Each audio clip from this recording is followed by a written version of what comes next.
මේ Champions trophy final එක ඉන්දියාවනේ දිනුවේ මම දැක්කා ලස්සන ෆොටෝ එකක් තියෙනවා විරාට් කොහ්ලි මෙහෙම ඒ ට්‍රොෆි එක කොහොම තියාගෙන ඉන්න ෆොටෝ එකක් අංක 18 නේ යාගේ ජර්සි එක 2006 දෙසැම්බර් 18 තමයි යාගේ තාත්තා නැති වෙන්නේ යාට අවුරුදු 18 දී ඕගොල්ලන්ගේ වයස වගේනේ සිටුේෂන් එක බලන්න හරිද එයා ඩොමෙස්ටික් රංජි ට්‍රොෆි කියලා ඒගොල්ලන්ගේ තියෙන ටූර්නමන්ට් එකක් දවස් 4ක මැච් දිල්ලි වල ගහන්නේ 17 වෙනිදා මැච් එක පටන් ගන්න. පළවෙනි දවස් 17. අනිත් ටීම් එක ඉස්සෙල්ලාම බැට් කරලා ලකුණු 400 ගාණක් ගහනවා.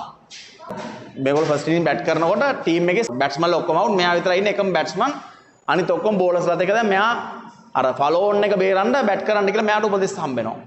රෑ ගෙදරින් කෝල් එකක් එනවා තාත්තා නැති වෙලා කියලා. ඊට පස්සේ කෝච් කියනවා කමන්නේ නැහැ යන්න. විරාට් කොහ්ලි ඊට පස්සේ ටිකක් වෙලා කල්පනා කරලා කියනවා නෑ මම මැච් එක ගහනවා. මැච් එක ගහනවා තාත්තගේ මිනිය ගෙදර තියාගෙන හරිද? දැන් ඕගොල්ලන්ගේ වගේ වයස හිතන්නකො මිනිහෙක්ට ඔයාට එච්චර හයියක් තියනවද කියලා. දැන් ඕගොල්ලෝ එම සාමාන්‍යයෙන් එහා ගෙදර ආච්චි මරුණත් ක්ලාස් එන්නේ නැහනේ.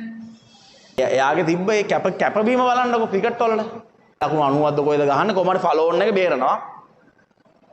මැච් එක ඩ්‍රෝ කරන්න පුළුවන් වෙනවා කොහමද මෙයා බැට් කරපු නිසා. අවුරුදු 18 දී කරපු දෙයක්. ඉතින් අද එයා බලන්න දැන් ක්‍රිකට් සම්බන්ධව එයාට ලබා ගන්න පුළුවන් හැම ඇචීව්මන්ට් එකක්ම ලබාගෙන තියෙනවා. වර්ල්ඩ් කප් එක දිනපු ටීම් එකේ ඉඳලා තියෙනවා. T20 වර්ල්ඩ් කප් එක මේ ගිය පාර තිබ්බ එකේ ඒගොල්ලෝ දිනුවේ. ඒකේ ඉඳලා තියෙනවා. දැන් ඔය චැම්පියන්ස් ට්‍රොෆි මම හිතන්නේ දෙවෙනි පාරද. ඒකට කලින් MS ධෝනි කැප්ටන් ඉන්නකොට ඒකෙත් එයා හිටියා. ඒසියන් කප් එක දිනලා තියෙනවා. දැන් මම ඊයේ අර ඒ ෆයිනල් එක බැලුවා. ෆයිනල් එක ඉවරලා දැන් ටීම් එකේ අනිත් ප්ලේයර්ස්ලා දැන් කප් එක අරගෙන දුවනවා, පයින්නවා, උඩ පයින්නවා එහෙම කරනවා. මෙයා මේ පැත්තල්ලා ඉන්නේ. ඒනොට එයාව තමයි කැමරා එක ફોකස් කරන්නේ. හැමතිස්සෙම එයාව තමයි ගන්නෙ. ඒ ඩයල් එකක් ඉතින් හරිද? එහෙම තමයි බං හරිද? තමුන් මොකටද කැපකිරීම කරන්නේ? ඒක තමුන්ට හම්බ වෙනවා.